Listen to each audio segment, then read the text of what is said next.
Pronto, 15 horas. Então, boa tarde a todas e todos.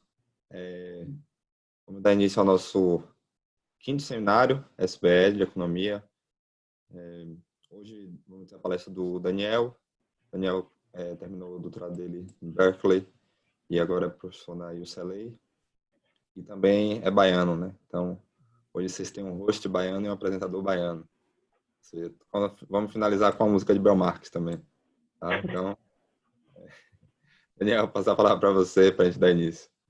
Muito obrigado. Eu queria muito agradecer o convite do Cláudio e do Rodrigo, a oportunidade de estar apresentando o trabalho, divulgando um pouquinho e pegando feedback, né? E, mais geral, um agradecimento por estarem organizando isso. Acho que está sendo bem bacana. E para a gente que está fora também a oportunidade de estar mais por perto do que está acontecendo no Brasil. Esse artigo ele é coautorado com o Rodrigo Soares, está em Colômbia agora.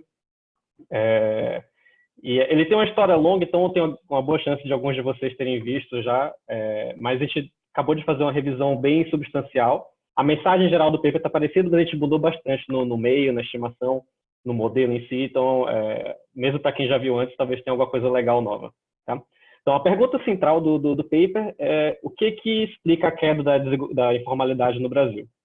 Né? Na década de 90 tinha uma tendência de aumento, né? Ou no final da década estava meio estável, e aí todo mundo discutia o que é isso, né? Da onde vem, talvez seja proteção excessiva ao trabalho, vindo da Constituição de 88, e aí fica aquela pergunta do que fazer, né? Talvez a gente tenha que aumentar o enforcement, né? Ir lá e punir a firma informal, mas isso pode ser um problema, porque de repente tem um cara que não consegue escapar, né? A informalidade é a única forma dele ser produtivo, e isso pode aumentar desemprego, pode causar pobreza.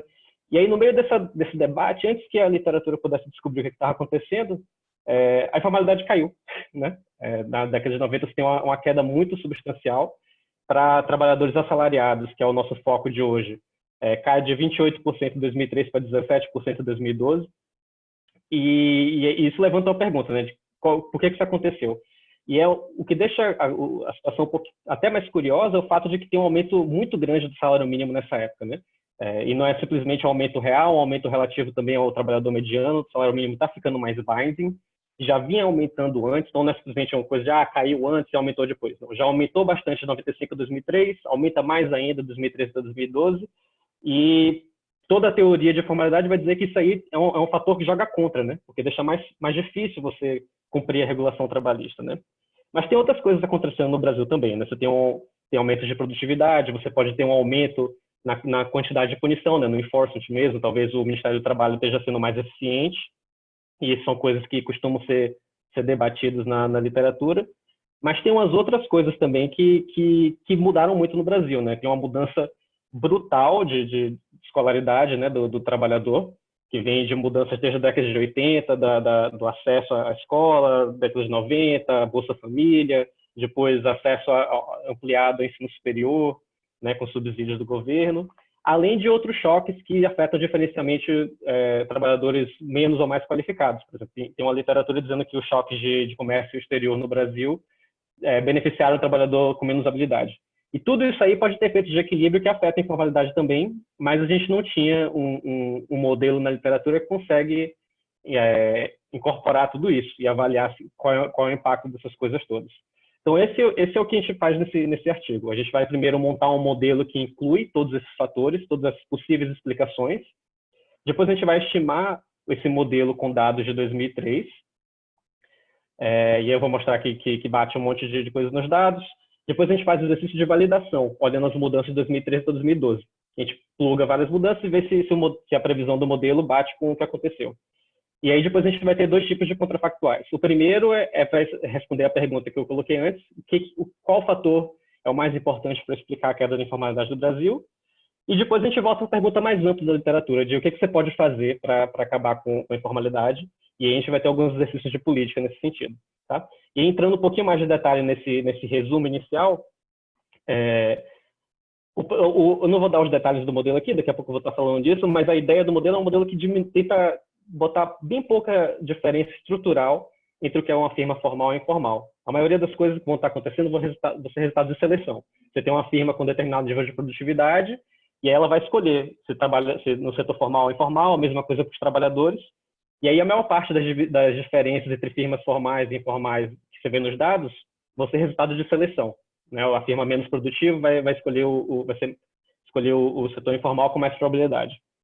E aí você vai ter outras forças gerando diferenças entre os setores. Você vai ter diferenciais compensatórios, porque o trabalhador formal tem mais benefícios, então o salário informal deveria compensar por isso de alguma forma, mas tem outras coisas que impedem essa compensação total, que vão ser salários mínimos de um lado e do outro lado uns prêmios de tamanho de firma, que vai existir no modelo também. Tá?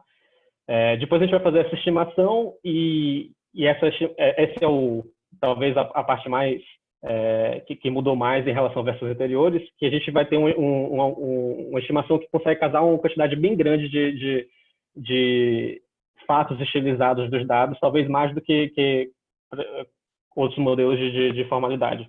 A gente vai ter formalidade por nível de skill, desemprego por nível de skill, diferenciais de salário entre setores e entre tamanhos de firma, e as distribuições de trabalhadores ao longo de tamanho de firma. Além disso, a gente vai fazer um casamento também de um efeito estimado em forma reduzida do aumento de enforcement na informalidade, seguindo a metodologia da Rita Almeida e do Pedro Carneiro. E isso vai amarrar um pouquinho o resultado que o modelo vai gerar com uma coisa que você consegue obter em forma reduzida num quase experimento. Tá? Aí depois a gente vai fazer esse exercício de validação, que a gente vai plugar várias mudanças que aconteceram na economia nesse período, salário mínimo, enforcement, composição da força de trabalho, etc. E a gente vai ver que as previsões do modelo são correlacionadas com o que acontece nos dados. E isso acontece mesmo se a gente olhar previsões no nível de região, que a PME vai ter 6 regiões, né, para diferentes regiões metropolitanas do Brasil, e a gente vai ver que os padrões de previsão do modelo são mais ou menos aquilo que a gente vê nos dados mesmo. Tá? E aí, nos contrafactuais, o primeiro grupo, a gente vai descobrir que o fator mais importante é a composição da força de trabalho, a escolaridade e idade dos trabalhadores. Se não tivesse tido essas mudanças, o nosso contrafactual diz que a informalidade ia ter subido, em vez de cair. Mas não é tudo. Isso não explica, não é suficiente para explicar tudo que a gente vê. Tem outros choques que são importantes, principalmente produtividade e os choques de demanda. Então, na verdade, é uma confluência de fatores que você precisa de todos esses fatores para explicar tudo. E é uma coisa legal que o modelo estrutural permite que você veja, que uma coisa de forma reduzida, ou uma decomposição, tipo o Haka-Blinder não ia te dizer, é que ele permite analisar algumas interações interessantes. Por exemplo, o salário mínimo, se você está ao mesmo tempo aumentando a qualificação do trabalhador e aumentando o TFT, o salário mínimo até é bacana, consegue combater um pouquinho de desigualdade. Por outro lado, se não tivesse tido essas outras mudanças, só aumentar o salário mínimo, aí você ia ir para aqueles efeitos negativos que a gente escuta a discussão, né? Você vai aumentar o desemprego, vai aumentar a informalidade, etc. Esse tipo de coisa o modelo estrutural consegue te dizer.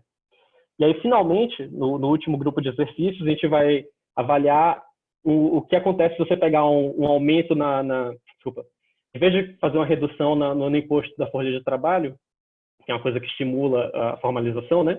Você faz isso, mas somente para trabalhadores com baixo nível de salário, né? Você faz um payroll tax que é progressivo. E a gente vai ver que isso consegue combater a informalidade, mas tem apenas uma fração do custo fiscal para o governo.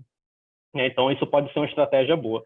Por outro lado, uma coisa tipo um abono salarial, onde você pega e dá uma transferência para o trabalhador formal com baixo salário, não é efetivo, né? E, a princípio, você poderia pensar que as duas políticas são bem parecidas, né?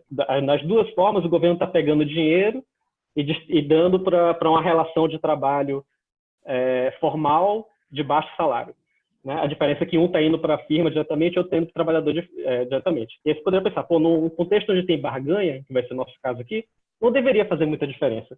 Mas, na verdade, faz por causa do salário mínimo. Porque como o salário mínimo está baixo, se você paga um pouquinho mais para o trabalhador, o salário não consegue ajustar para baixo para a firma se beneficiar disso. Então, essa é uma diferença de política, uma coisa que tem implicações práticas para políticas públicas, que dificilmente você conseguiria capturar em outros modelos que não incluem todos esses componentes. Então, a gente acha que isso aqui é uma contribuição bacana do paper. Tá? Daniel, Diana perguntou aqui como é que foi definido o informal no estudo. Tá, informal sempre vai ser... Eu não tenho slide para isso, então eu posso responder agora. O informal aqui, a minha amostra só tem trabalhadores assalariados, sem incluir trabalhadores domésticos. E aí o cara formal é o cara que na PME reporta trabalhando com carteira.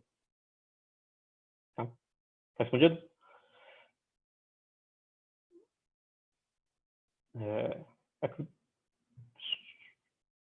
Ok. Vamos lá. Deixa eu voltar aqui. Então, tem algumas eu vou pular aqui um pouquinho, só para que a gente não tenha muito tempo, mas... Não vou pular, não, vou falar. Tem umas contribuições teóricas interessantes também do paper, que primeiro, a gente mostra que você não precisa dessas diferenças estruturais muito... deixa eu colocar de outra forma. Você consegue explicar diferenças entre setores formais e informais nos dados sem precisar recorrer a diferenças estruturais na tecnologia, por exemplo, dizer que a firma informal é intrinsecamente menos produtiva. A gente vai ter tudo isso sendo gerado a partir de seleção e de regulamentação dos mercados de trabalho. E esse modelo consegue racionalizar algumas coisas que se observa nos dados, tipo, você tem trabalhadores nos dois níveis de skill, no setor formal e no setor informal, e você tem um prêmio de salário de firma que é maior para o cara de baixo nível de salário, e basicamente zero para o cara de alto nível. Isso é uma coisa que você vê nos dados, tem um monte de papers avaliando isso, e são poucos modelos que conseguem capturar isso aí. E em relação à literatura, tem alguns grupos de papers que são parecidos que a gente faz em alguma dimensão. Por exemplo, você tem uns papers que tem search frictions, que nem o nosso vai ter, que tem essa dimensão de seleção também, e a coisa vindo de decisões de compliance, mas eles não têm heterogeneidade de trabalhador, então é só um nível de skill. Você tem uns outros papers que têm heterogeneidade de skill, mas não tem muito bem essa dimensão de compliance, não tem substituição imperfeita de trabalhadores, que a gente vai mostrar que vai ser uma coisa importante no nosso modelo. E tem uns outros papers que têm as duas coisas, tem skill e tem essa decisão de seleção, mas são papers competitivos, e aí eles deixam eles abstraem de um monte de dimensões nos dados que são importantes para a nossa questão em particular. Tá? E a gente meio que é uma mistura, uma combinação convexa dessas coisas aí. Então vamos lá. Os dados são esses, são da PME, então a PME ela pega as seis maiores regiões, né? As 6 maiores regiões metropolitanas do Brasil. Então, todos os dados aqui são urbanos, né? Informalidade urbana. Trabalhadores assalariados, a gente não está olhando conta própria e não está olhando trabalhador doméstico.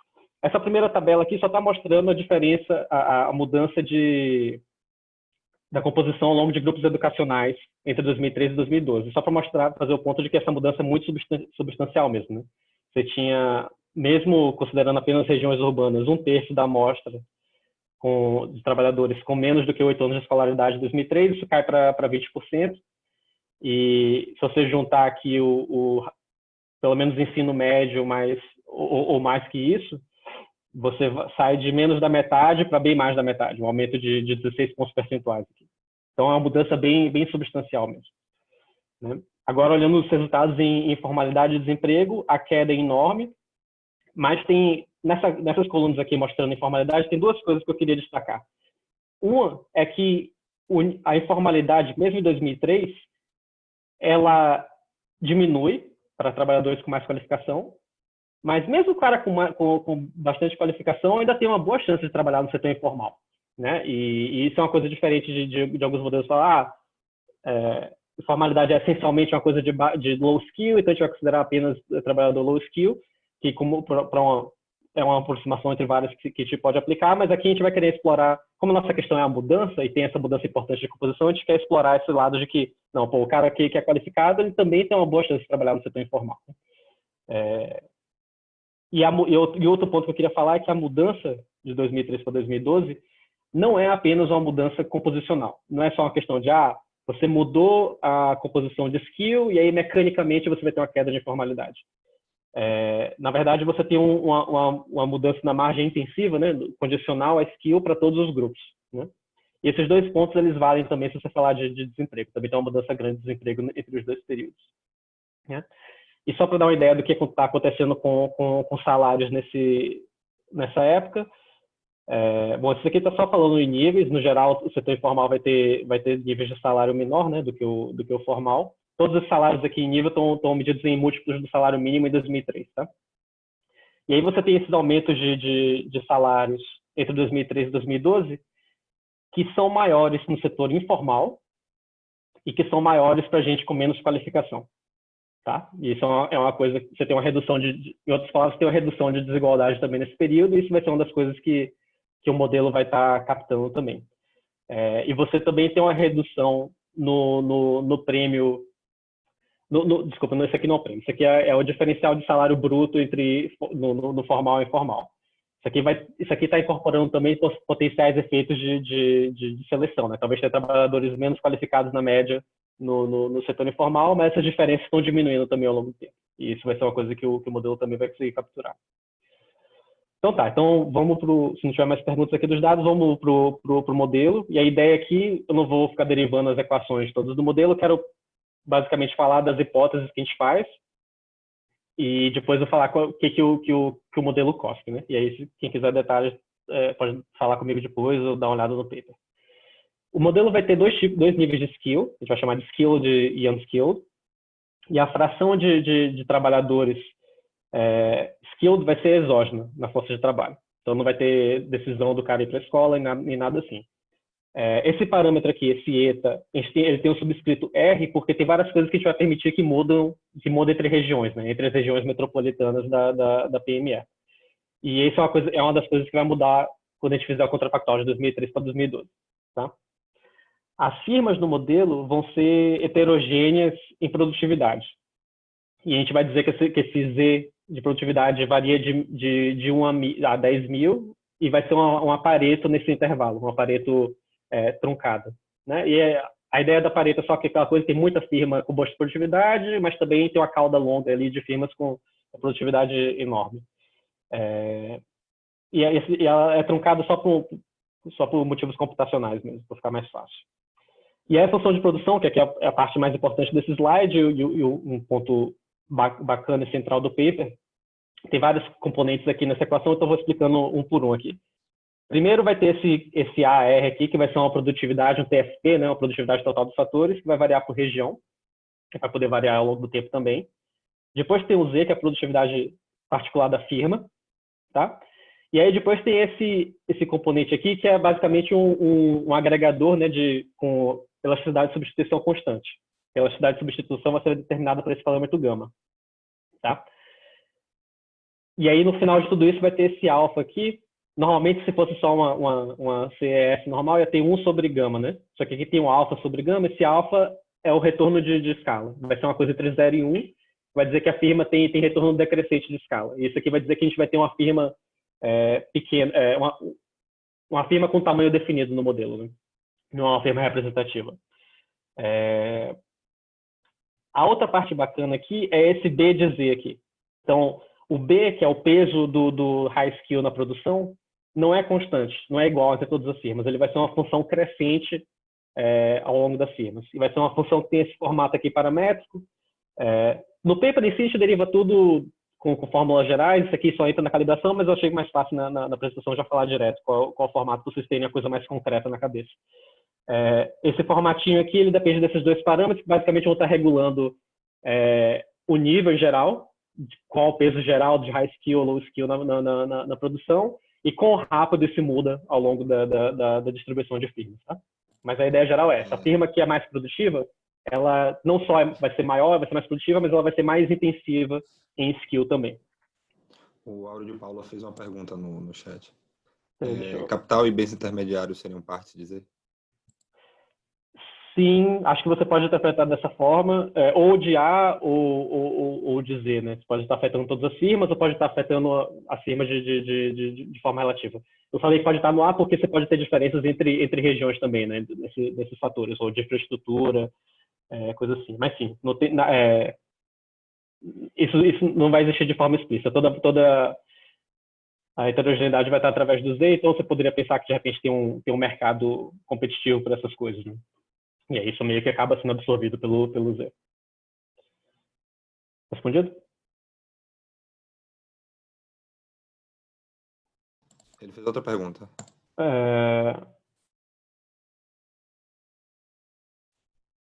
Isso. A gente, isso é verdade,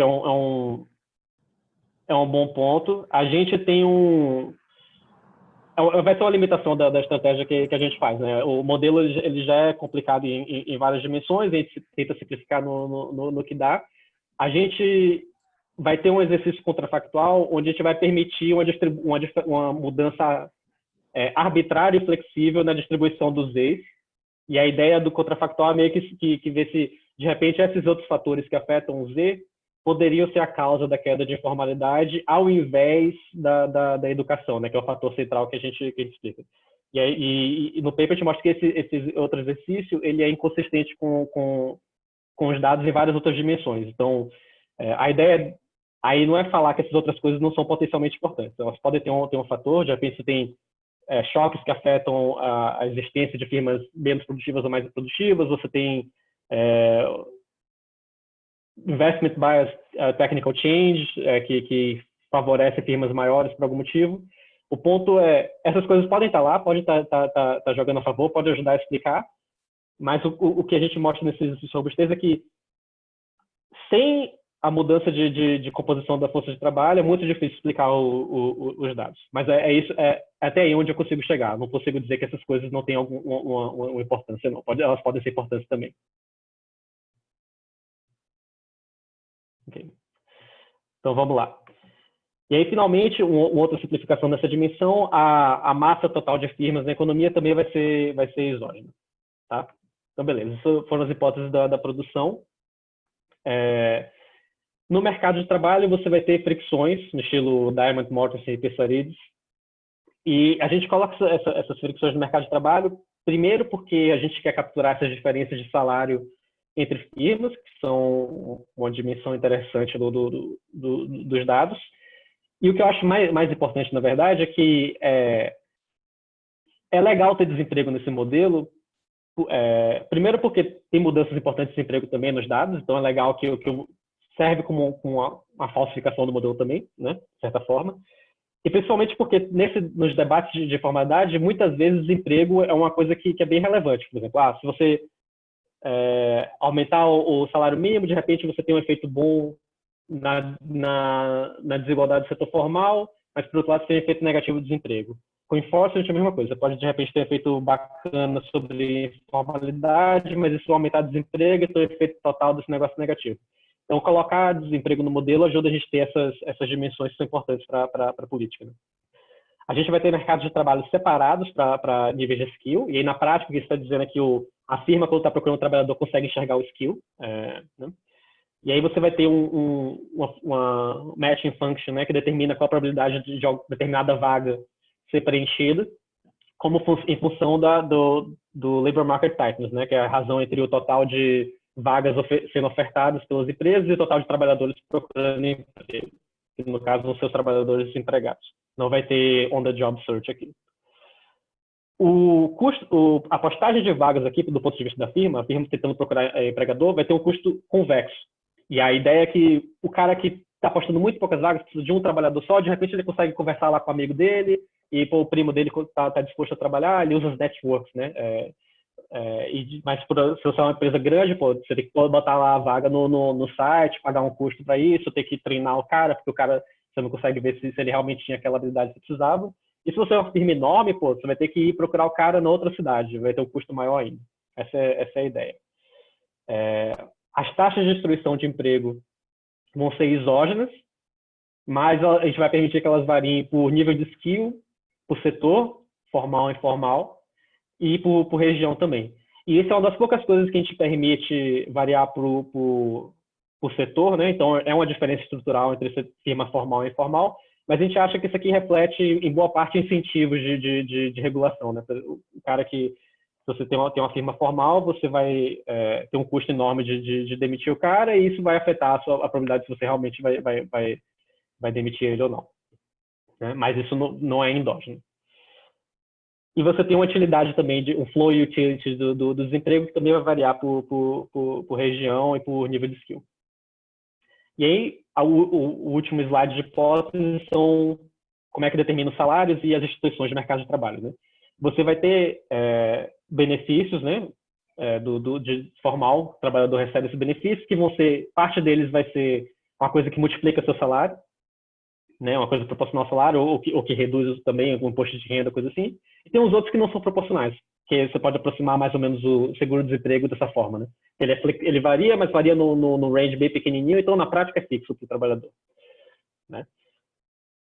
A empresa que é formal, a firma que é formal, ela vai pagar um payroll tax, né, que vai ser o mesmo por nível de skill, isso é uma coisa que tá na regulação. No contrafactual já permitir que seja diferente por nível de skill, e ela está sujeita ao salário mínimo. Tá? A informal não tem que fazer nada disso, ela não tem que pagar payroll tax, não está sujeita ao salário mínimo, mas por outro lado ela tem uma penalidade de informalidade. Como é que é essa penalidade? Essa penalidade é assim, você tem uma constante primeiro, vou falar mais dessa constante depois, e aí você tem o emprego total da empresa, tanto de trabalhadores qualificados e não qualificados, e isso aqui vai ser elevado a um determinado expoente. Tá? A ideia é que isso aqui a firma que é maior, ela é mais visível, né, para os inspetores, e aí sendo captada, ela vai ter que pagar uma determinada penalidade. Então, isso aqui tudo está incorporando essas duas coisas. Essa constante aqui, ela vai variar primeiro entre regiões, tá? Você vai ter um PR aqui que vai ser específico por região, que de repente tem mais enforcement em Porto Alegre do que em Recife, tá? E além disso, ela vai variar entre firmas também. Então a firma, na verdade, é heterogênea em duas coisas. Quando a firma começa a existência dela, ela tem uma produtividade de um lado e tem também um nível de intensidade de enforcement do outro. E a ideia aqui é capturar, de repente, tem setores onde você consegue evadir a regulação mais do que o outro. Se você é um varejista, de repente é mais fácil evadir do que se você fosse um fabricante de automóveis, sei lá. E pode ser variações também de localização dentro da região também, por exemplo, tá? A forma como a gente vai mapear essa heterogeneidade aqui é discreta. Então você tem 5 categorias aqui, tá? Depois eu vou explicar vou mostrar como é que isso reflete nos dados no próximo slide. Tem uma pergunta? Eu tenho uma pergunta no chat. Pessoal, só lembrando, vocês podem pedir para falar também, tá? Durante a apresentação. Então, vocês podem levantar a mão para fazer perguntas. Tá, deixa eu pegar aqui o chat. Por que de teta não varia, não seria igual à razão de oferta e demanda de vagas teta? Isso é uma formulação comum na literatura. A ideia é que, tipo assim, para trabalhar, para conseguir um emprego, demanda tempo. Tá? Então, não é necessariamente verdade que todos os trabalhadores, em cada período, todos os trabalhadores vão conseguir emprego, né? Porque não é isso que você vê nos dados, né? Você tem um pool de gente procurando emprego, tem um pool de firmas procurando, mas nem tudo se resolve em um período só, né? Então, a forma como a literatura, a forma mais simples, de várias formas, a forma mais simples da literatura modular é isso, é falar, você tem uma função emissão, que depende do número de vagas sendo oferecidas, número de trabalhadores, e isso vai dizer o número de contatos que acontecem no tempo, e aí você consegue reformular isso nessa probabilidade de coisa. Mas a ideia é essa. Isso fica mais complicado ainda porque esse modelo aqui é de tempo contínuo, então nem dá para dizer que todo mundo faz o match em um instante de tempo, né? Mas é isso. A resposta é essa. Deu para pegar ou não? Acho que sim, né? Então vamos lá. Então, beleza. Então tem essa heterogeneidade no enforcement. O salário vai ser determinado por barganha. Tá? Então, só que vai ser uma barganha no contexto onde você tem retorno decrescente de escala, você tem 2 tipos de níveis de skill com substituição imperfeita na firma, e você tem o salário mínimo. Então, o que a gente faz aqui é pegar o paper do Kahoot Mark Wasmer, que estende o resultado exclusivo para esse contexto do Search Frictions, e aí, em cima disso aqui, a gente vai colocar maneira de benefits, payroll taxes, e o que acontece quando você tem um salário mínimo. Tá? E aí, a última hipótese do modelo, para fechar, as firmas aqui, elas vão fazer a decisão de se ela quer ser formal ou informal no início do tempo, tipo, começou o mundo, a firma descobriu que ela tem uma determinada produtividade, um determinado nível de enforcement, vai decidir se ela quer ser formal ou informal e acabou. A decisão é essa. E a ideia aqui é só simplificar, mas porque o modelo ele é meio complicadinho, então onde a gente consegue simplificar, a gente simplifica. Então, isso aqui dá para a gente é que a gente não precisa se preocupar com dinâmica fora de steady state. Tá? Tudo que a gente vai fazer aqui vai ser em steady state. Então, quando a gente compara, quando a gente fala de mudança estática comparativa, a gente está falando um steady state com outro steady state. E aí acho que a gente acha que isso é razoável, porque a gente está falando de 2013, 2012, deu tempo da economia ajustar a essas mudanças. Tá? Tem uma pergunta de Tomás. Então, tá. Cadê?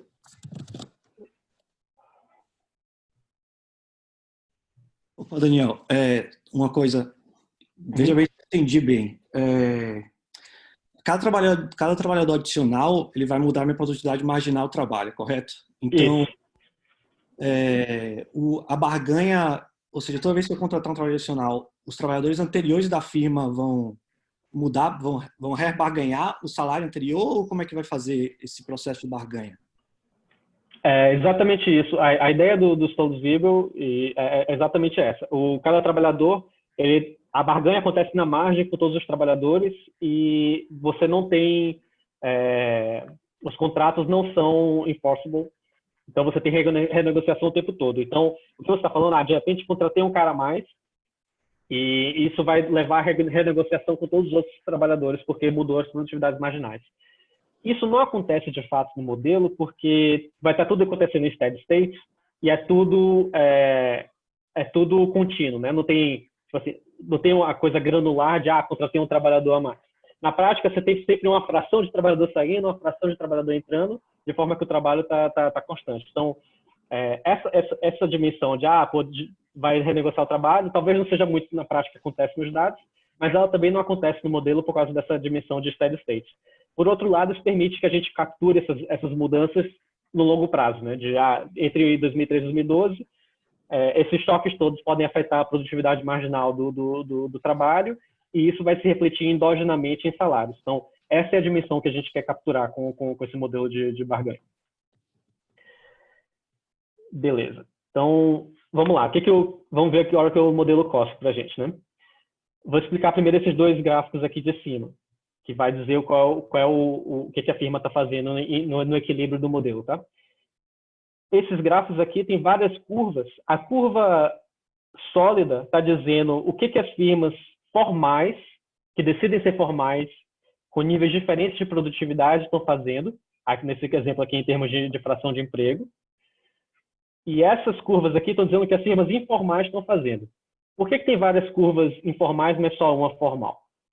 A firma é heterogênea em duas coisas, né? Uma dimensão é esse aqui, essa dimensão de produtividade, a outra dimensão é a penalidade de formalidade, que tem 5 níveis. Tá? Condicional a ser formal, não importa a penalidade de formalidade, porque a firma não está pagando isso, por isso que tem só uma curva formal. Por outro lado, se a firma decide ser informal, a firma informal com penalidade baixa vai ter um comportamento diferente da firma informal com penalidade alta. Por isso que você tem essas diferentes curvas cinza aqui. Tá? Por que só tem 3 e não 5? Porque as firmas com penalidade 4 e 5, com penalidade mais alta, mesmo com produtividade bem baixa, elas decidem ser formais. Por isso que tem firmas formais desde o nível mais baixo até o mais alto, porém as informais vão até aqui. Porque mesmo que você tenha uma penalidade muito baixa, chega um ponto em que faz mais sentido para você ser formal, porque você vai ter que pagar uma penalidade muito grande se você continuar no setor informal. Então, você prefere transicionar para o regime formal, onde os payroll tax vai ser flat. Né? Então, tá. Então, o que esse gráfico aqui está mostrando de emprego? Está dizendo que o tamanho da firma cresce com o tamanho. Então, as maiores firmas dessa economia vão ter 100 mil trabalhadores, mas há uma fração desprezível de firmas que está aqui. A maioria vai estar nesse range aqui mais da esquerda. Tá? Esse gráfico da direita está mostrando exatamente a mesma coisa, só que mostrando qual é a fração de trabalhadores qualificados na firma.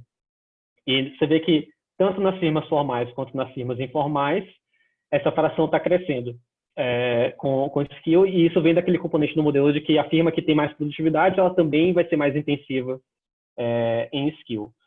Uma coisa bacana desse modelo é que, se você comparar a firma formal com informal aqui nessa dimensão, você vê que a formal ela é mais intensiva em skill, mesmo com produtividade baixa. E isso aqui é um reflexo de salário mínimo. Porque se você tem um salário mínimo binding na economia, o custo relativo de contratar o trabalhador low skill para a firma formal é maior. Então, essa firma vai preferir contratar menos gente, porque ela tem mais custo de trabalho, então ela é menor. Tá? E ela também tem um mix mais voltado para high skill. Tá? E isso tudo vai estar batendo com coisas que tem nos dados. Os gráficos de baixo mostram as distribuições do modelo. Aqui isso é a distribuição de firmas. Você vê que é uma parede, então você tem um monte de firmazinha, a linha tracejada aqui, né? É a distribuição das firmas. Um monte de firma pequenininha e aí quase nada grande, né? Mas Se você olhar o tracejado aqui em termos de emprego, aí é bem mais bem distribuído, né? Porque as firmas pequenininhas, essas firmas grandes são muito poucas, mas elas contratam muita gente, né? Então, se você olhar ao longo da distribuição de trabalhadores, onde é que eles estão, em termos das firmas, vai estar mais voltada para cá. E a linha cinza aqui está mostrando a fração de firmas ou trabalhadores formais para cada nível de produtividade, né? Então, esse aqui tem esses saltos discretos aqui por causa desses 5 grupos de finalidades, né? Então, no início tem 60% de firmas informais, mas depois 40%. E aqui é mais suave porque você tem a mudança na quantidade de trabalhadores mudando endogenamente aqui, conforme você aumenta a produtividade. Tinha pergunta? Daniel, tem uma pergunta do Áureo de Paula. Oi, Daniel. Oi. A distribuição de K e Z são independentes? São independentes. Elas endogenamente acabam sendo correlacionadas tipo, se você pensar em termos da intensidade do enforcement, vai estar correlacionado com o Z, porque depende do tamanho de firma, né? Mas é isso. Para aí. Em termos estruturais e coisas. K segue uma distribuição uniforme, você mencionou, que é independente de Z. Isso. Seria possível identificar alguma correlação entre essas variáveis usando basicamente o tipo de raciocínio que você utilizou para dizer que firmas formais eles vão ter ainda uma presença aí no rabo do lado esquerdo do gráfico e tudo mais? Porque eu imagino que se você for começar a pensar sobre a narrativa do modelo, você imaginaria que haveria uma correlação entre K e Z, não? O que eu acho que é... Eu não vou te dar uma resposta definitiva aqui, porque eu sinceramente, não pensei muito nesse ponto que você está falando. O que eu pensei é o seguinte, eu acho que é difícil identificar porque... Deixa eu voltar aqui para o modelo para mostrar o que eu estou falando. Esse expoente aqui, que liga a intensidade final do enforcement ao tamanho da firma, isso aqui vai ser estimado também. É um grau de liberdade na estimação. Então, eu acho difícil que eu consiga separadamente identificar esse cara aqui e uma correlação possível entre o P e o Z. Então, acho que seria...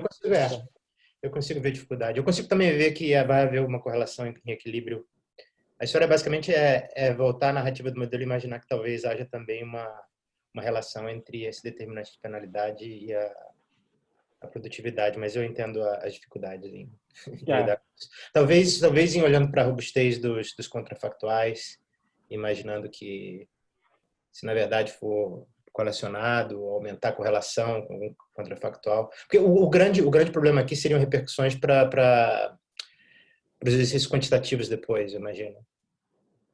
De você presumir que há uma independência quando na verdade não há, né? Então, mas eu não sei o quanto isso é... Eu tenho que pensar mais. Eu não sei o quanto isso levaria a problema por causa disso. Se você pensar não em termos do estrutural do P aqui, mas se você pensar em termos desse componente como um todo, isso aqui vai estar correlacionado nos dados, né? Então, eu não sei qual seria a implicação, mas é uma coisa que a gente pode investigar. Ok. Obrigado. O Rodrigo Soares também respondeu em parte ao Áureo no chat. É isso, acho que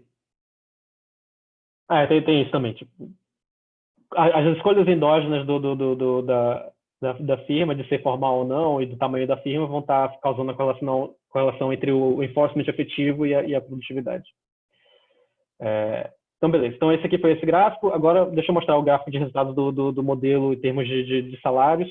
Eu vou pular a equação, que é mais fácil mostrar aqui em termos dos gráficos. O que vai acontecer vai ser o seguinte. Vamos olhar essa primeiro gráfico aqui da esquerda, que mostra salários informais.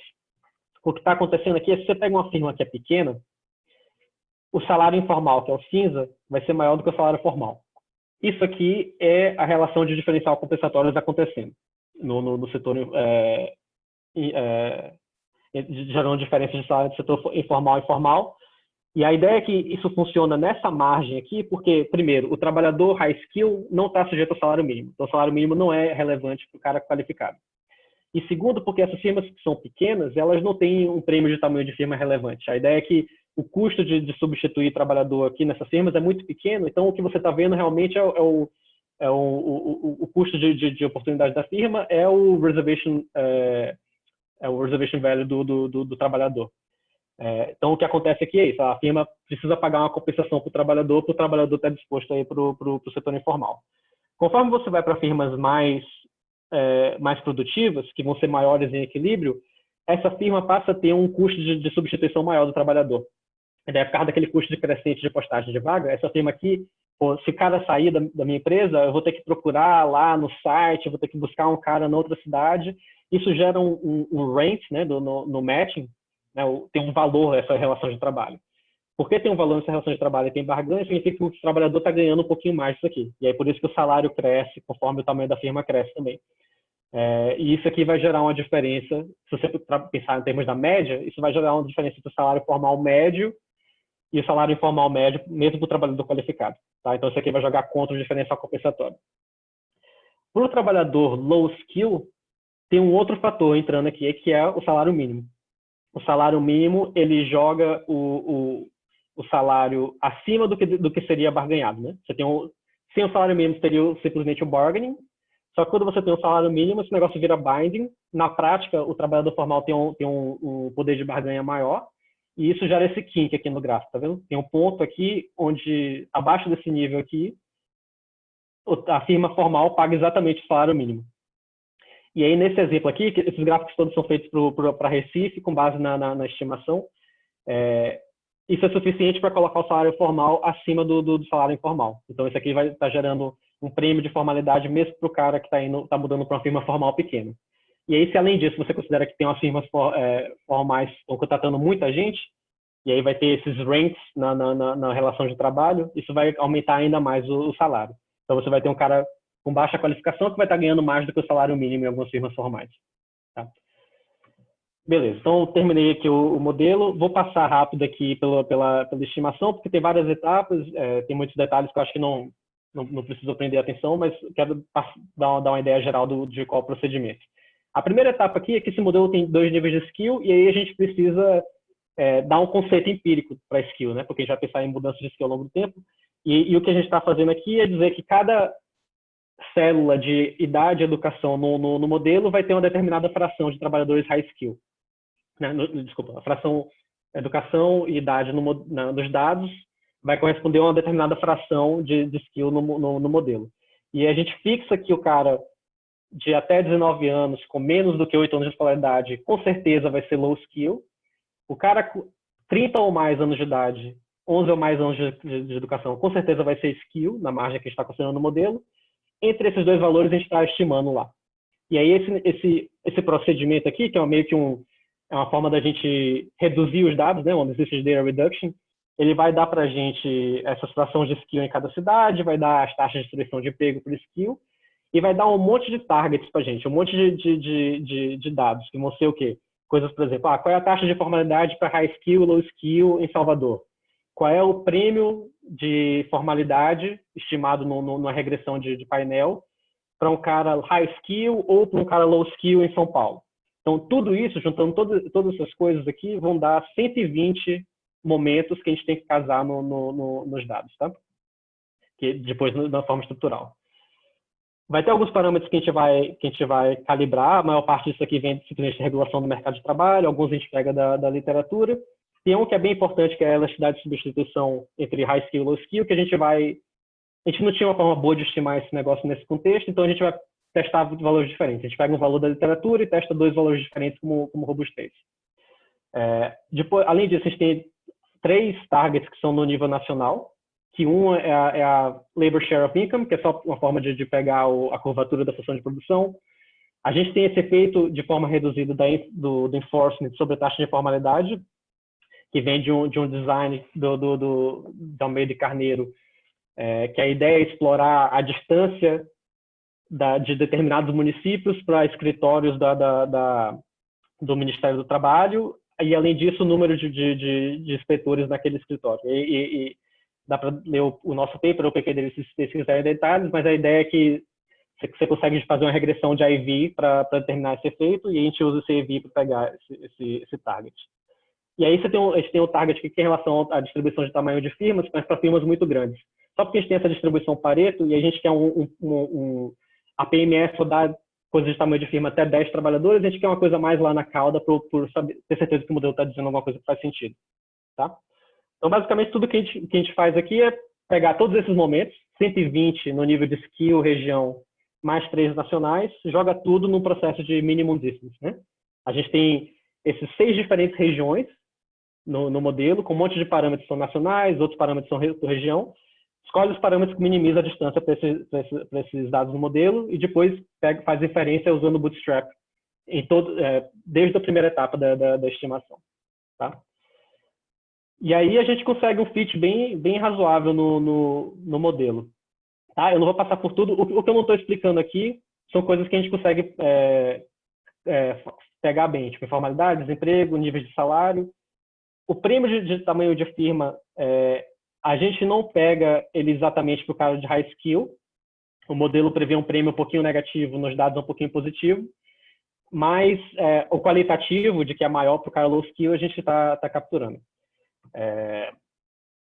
E as distribuições ao longo de tamanho de firma e o prêmio de tamanho de firma também, no geral, estão bem razoáveis.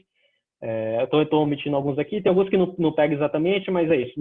No geral, em termos do padrão qualitativo, é bem próximo. E aí, e os nacionais também são todos bem capturados. Tá?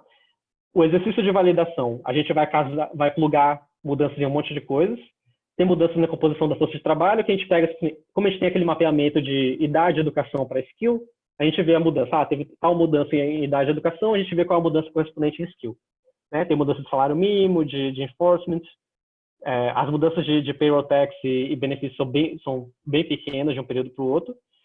E, além disso, a gente quer ter mudanças também de produtividade e a gente quer que tenha potenciais choques de demanda que afetam a demanda por high skill e low skill, que é uma coisa que é discutido nessa literatura e a gente quer que o modelo incorpore isso. E a forma como a gente faz é que a gente estimula para cada região, a gente permite que 2 parâmetros aqui da função de produção mudem de forma que a gente casa as mudanças de salário para cada nível de skill em cada região. Tá? E você pode pensar nisso como um efeito fixo de produtividade para cada tipo de trabalhador em cada região. Tá? Então, vamos lá. Qual é o resultado desse exercício de validação? É que as mudanças são quase todas na direção que a gente vê nos dados. Tá? Em termos quantitativos, a gente explica mais ou menos 60% da queda de informalidade e da queda de desemprego. Mas a gente consegue replicar várias coisas interessantes. Por exemplo, não é só um efeito composicional, tem um efeito condicional ao nível de skill. A gente também captura isso. Esse nível composicional é maior para low skill. A gente também captura isso. Salários não é a validação, porque a gente fez o matching por construção, né? Mas os prêmios de informalidade, os prêmios de tamanho de firma também caem, que é o que acontece nos dados. Novamente, o quantitativo não está exatamente certinho, mas o qualitativo está na direção certa. E a maioria dos de tamanho de firma a gente também consegue pegar. Tá? E aí, se a gente fizer um teste mais forte ainda no modelo, falar, será que a mudança que o modelo prevê para diferentes regiões, né, para diferentes regiões metropolitanas, também casa com os dados? E na média, né, não é exato o match, mas a curva correlaciona. Aqui, esses caixinhas estão mostrando a mudança nos dados para 6 diferentes regiões da PME, e aqui é a mudança no modelo. Tá? E essa linha tracejada aqui está dizendo que tem uma correlação positiva entre a previsão do modelo e o que acontece nos dados. Isso vale para a taxa de informalidade como um todo e para o diferencial de informalidade entre high skill e low skill. Daniel, tem uma pergunta do Gabriel Luciano. Tá. Oi, Daniel, tudo bem? Beleza? Beleza. Só para entender, então, para separar, por exemplo, a determinação do skill premium por região, tem 3 coisas que estão mudando. A composição da força de trabalho e tem os 2 choques, o B e o A, é isso? Isso. E aí, só que quando vocês pegam mudança da composição da força, tudo que é mudança de escolaridade, independente de qualidade, está sendo carregado como mudança de produtividade da força de trabalho, certo? Uhum. Então, e aí, se você já superestimando o aumento da qualidade da força de trabalho por essa dimensão, você está subestimando o papel desses choques de demanda, certo? Então, ou não? Só... Se eu entendi bem o que você está falando, é que você pode ter mudanças na qualidade da educação Então, de certa forma, a mudança no mapeamento entre idade e educação nos dados e skill no modelo. Exato. E eu concordo com você. O que vai acontecer é que, se isso for simplesmente, por exemplo, você está mudando a quantidade de efficiency units of labor entre esses dois tipos, a implicação prática é que você pode estar atribuindo parte do que veio de educação para o A ou para o B1, para a região. Né? Então, na hora que você fizer a decomposição, você pode estar jogando para um fator o que era do outro. É isso, porque o que eu acho que, na verdade, pode acontecer o contrário, na verdade. Como aumentou muito a quantidade de educação, mas não necessariamente a qualidade, porque a produtividade de trabalho parece não ter aumentado muito nesse período, você está subestimando, talvez, os choques de demanda que tenham sido... enfim. E aí, minha preocupação, na verdade, como é que o modelo reagiria para esse segundo período pós-2013, 2014, onde a gente está vendo como se fosse uma reversão desse processo sem uma mudança na composição da força de trabalho. Então, se você puder comentar isso em algum momento, é só uma coisa que eu fiquei pensando aqui. Tá. Obrigado. Só para a gente faz esses dois exercícios de robustez. Não está aqui agora. A gente faz esses dois exercícios de robustez que são... Imagina que não teve nenhuma mudança de composição, tá? Mas a gente permite que o A mude, que o B mude e que mude flexivelmente alguma outra coisa, tipo enforcement ou, no outro caso, o parâmetro de distribuição de firmas, né? E, de certa forma, isso poderia pegar. Imagina que não teve, de fato, muita mudança na qualidade de educação, ou teve simplesmente a mudança na quantidade de efficiency units, mas não tem essa dimensão de imperfect substitution. O que a gente mostra é que esses outros contrafactuais, eles não batem muito bem com os dados, e você precisaria ter um valor ridículo de enforcement para casar o que acontece.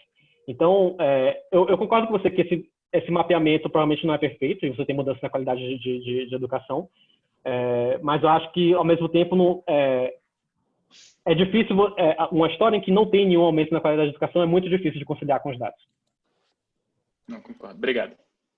E aí, em relação ao que acontece depois de 2012, cara, putz, eu não entendo muito disso, não, porque foi muito difícil acompanhar o que está acontecendo com o Brasil depois, e eu não me sentiria confortável de falar muito sem olhar com bastante cuidado os dados, e isso eu não fiz.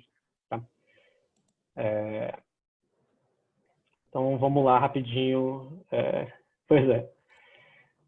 Então, vamos lá. Então, o exercício de validação dá para a gente confiança de que o modelo está pegando alguma dimensão correta, e aí agora eu vou ter que dar uma corrida nos resultados, mas o que esses gráficos aqui estão mostrando aqui nessa coluna você tem a previsão do modelo, né, do que aconteceu entre 2003 e 2012, e aqui a gente está mostrando as outras colunas contrafactuais, mostram o que teria acontecido se tudo mudasse, exceto um fator. Então, nessa coluna aqui, por exemplo, um fator que não muda é schooling.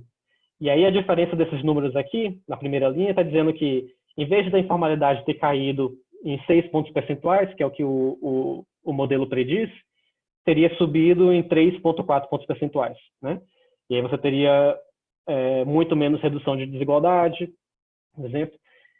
Por outro lado, se não tivesse salário mínimo, a queda de informalidade teria sido maior ainda. Tá? E aí o resumo dessa tabela aqui, que não vai dar tempo de passar em detalhe linha por linha, número por número, é esse. Schooling é o mais importante na lógica do modelo, mas você tem esses fatores de produtividade aqui que também são importantes. Do outro lado, enforcement é um pouco menos importante. Tá? A gente faz alguns exercícios de validação para ver se os resultados fazem sentido. Primeiro, a gente testa, como eu falei antes, a gente testa diferentes valores desses parâmetros que a gente não consegue estimar, que é a velocidade de substituição entre low e high skill.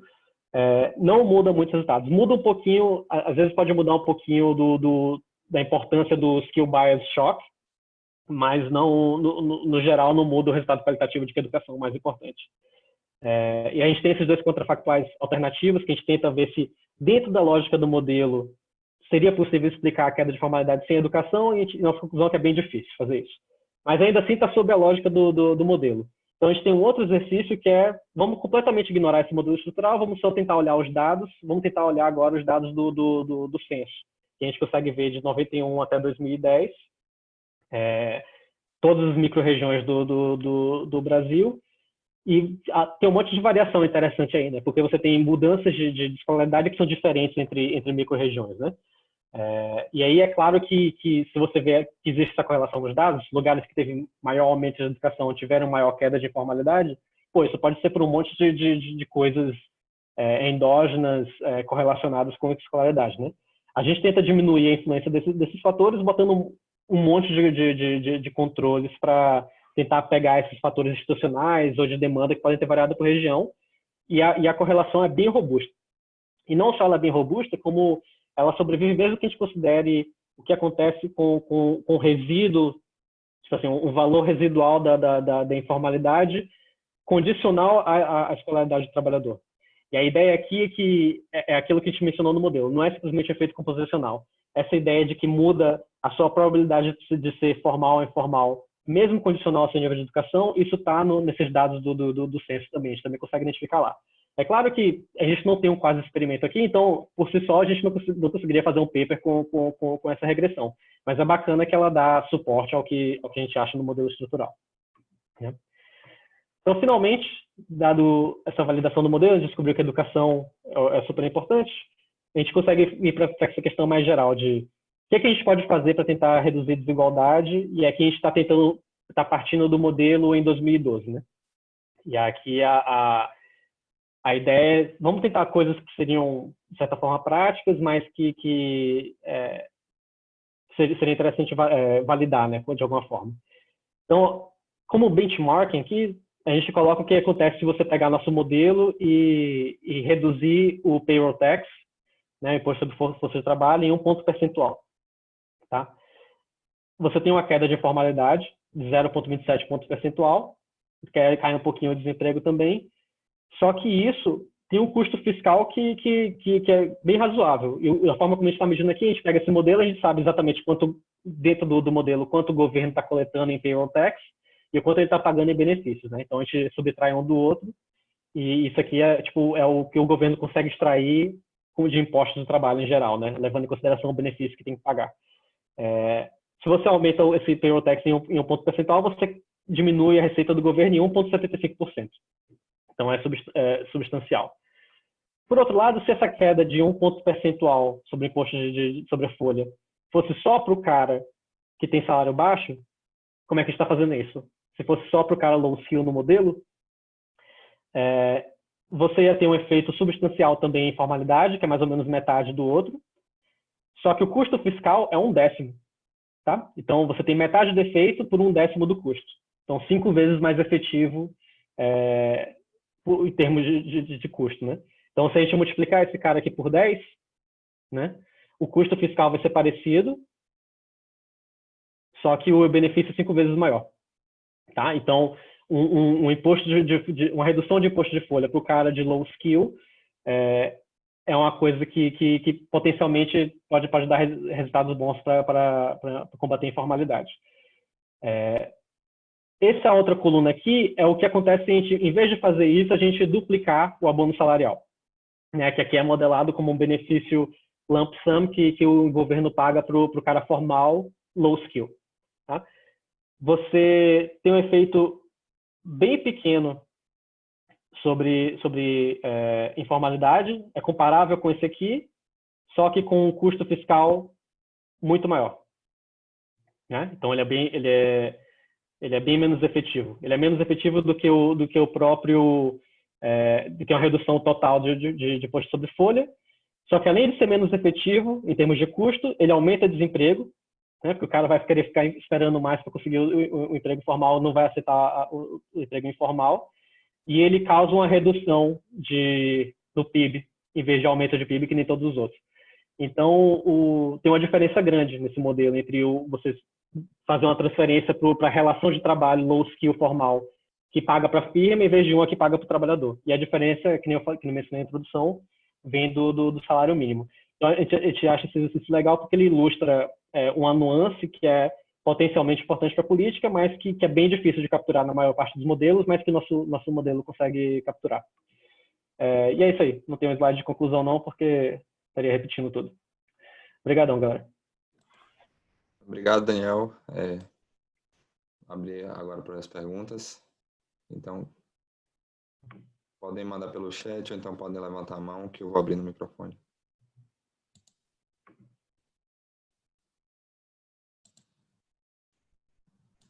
Tomás. Pronto, Daniel. São duas perguntas, na realidade. Primeiro que você passou bem rápido na equação de salários, né? Então eu fiquei ali um pouco na dúvida. Como é que seu modelo gera o firm size premium? Eu vi que você tem várias fontes de heterogeneidades, então eu fiquei um pouco curioso com isso. E segundo, se eu entendi bem, mesmo condicional ao tamanho da firma, ainda vai haver uma dispersão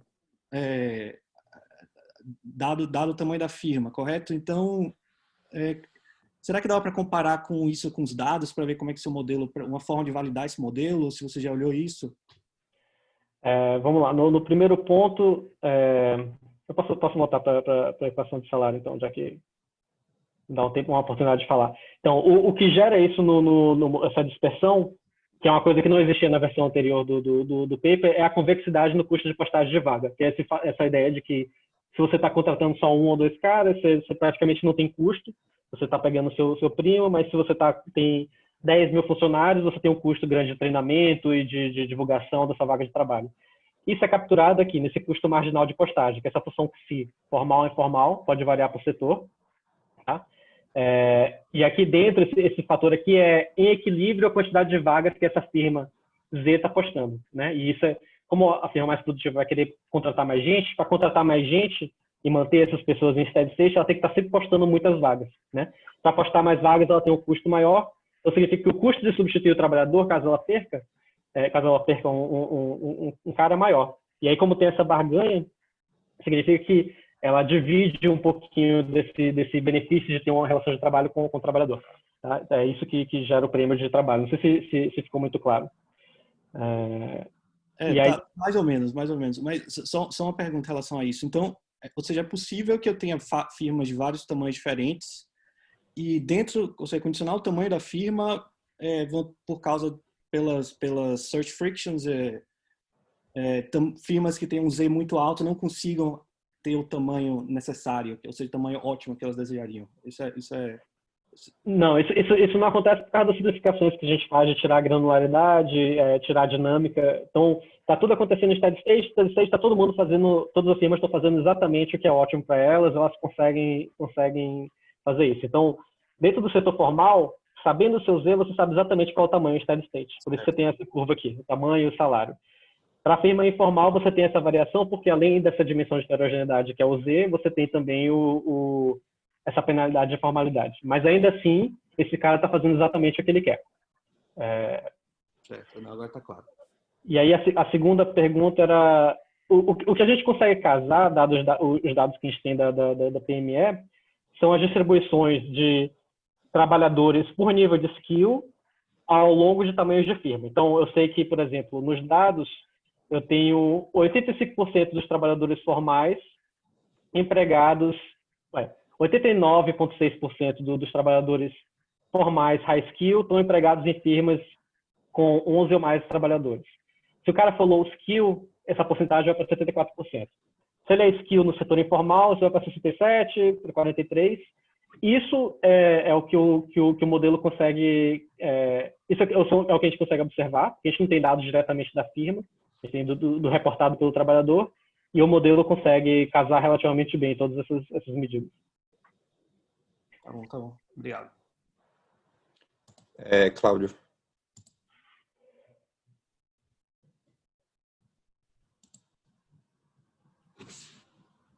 Tudo bem, Daniel? Beleza? Uma pergunta um pouco mais big picture. Você falou no começo, e acho que resume um pouco, que os efeitos de choque de demanda são importantes para explicar o comportamento, digamos assim, mais agregado. Uhum. Por outro lado, se você pensar em choques de demanda que aconteceram nesse período e você colocar isso do lado do que vocês estão fazendo, que só usa a PME, que basicamente são grandes regiões urbanas, parte do grande choque tem a ver com commodities, etc. Né? O que vocês têm em mente aqui? Se vocês tivessem que explicar quais foram esses choques de demanda complementares e por que eles afetavam setores que eram, digamos assim, informality intensive, de certa forma. Porque tem uma confusão um pouco, você fala assim, setores informais, mas na verdade não existe setores informais, de certa forma, porque você tem trabalhadores high skill, como você mostrou no começo, que não tem carteira assinada, então assim, é difícil dizer o que significa. Então fica um pouco ambíguo para mim entender o que são esses choques de demanda no mundo que você está olhando só realmente para o Brasil urbano e grandes regiões metropolitanas nesse período, quais são os setores afetados, você poderia comentar isso? Posso. A gente não tem nenhum. A gente não explora isso especificamente no modelo. A forma como está encarando isso aqui é como se fosse da mesma forma que a gente trataria um efeito fixo, né, no paper de forma reduzida. Né? A gente está permitindo essa variação de forma flexível, e aí a gente meio que pega isso desses papers avaliando a desigualdade no Brasil, Fernandes e Messina, que quando você pega esses papers empíricos de trade, por exemplo, que avaliam, tentam pegar o efeito de trade, né, que tem efeitos diferenciais diferentes dependendo do setor, e esses setores são diferentes em termos de high ou low skill. Isso vai ter um efeito sobre desigualdade, não informalidade, tá? Então, eu acho que é mais fácil entender por que alguns setores são intensivos em high skill ou low skill, certo? E aí, tudo bem? Então, beleza. O que está acontecendo aqui não é necessariamente que esse choque de demanda está afetando diretamente a taxa de formalidade e informalidade. A lógica que a gente está pensando aqui é que isso afeta esses retornos de skill, talvez por favorecer alguns setores ou outros, que poderia acontecer tanto no setor formal quanto no setor informal. Tá? Então, não tem nada nesse choque que é intrínseco por nível de setor formal e setor informal. Ele é intrínseco para high skill e low skill. Porém, o que acontece é que quando você tem esse choque que favorece o cara com low skill, isso faz o salário mínimo ser um pouquinho menos binding. Tá? Então, teve um aumento grande do salário mínimo, mas na prática, mesmo se não tivesse salário mínimo, talvez o salário do cara low skill estaria aumentando de qualquer forma por causa desses outros choques. E isso ajuda o salário mínimo a ficar menos binding, pensando o que aconteceria no equilíbrio sem salário mínimo, e isso é o que ajuda a combater a informalidade.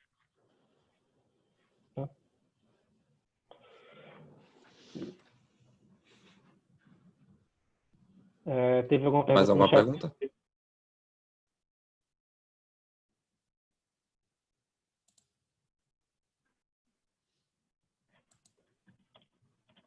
Aparentemente não.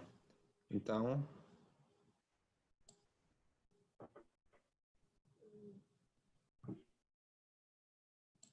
é isso. Então, Daniel, obrigado novamente. Agradecer pela participação. Agradecer a todos que ficaram até agora na apresentação. Vamos bater palma aqui para o Daniel, né? Muito obrigado, galera. Obrigadão e mais uma vez obrigado ao Cláudio e ao Rodrigo aí pela organização. É isso. Então, até a próxima semana, pessoal. Até mais. Boa tarde, boa noite para vocês. Bom dia, né? Para alguns também.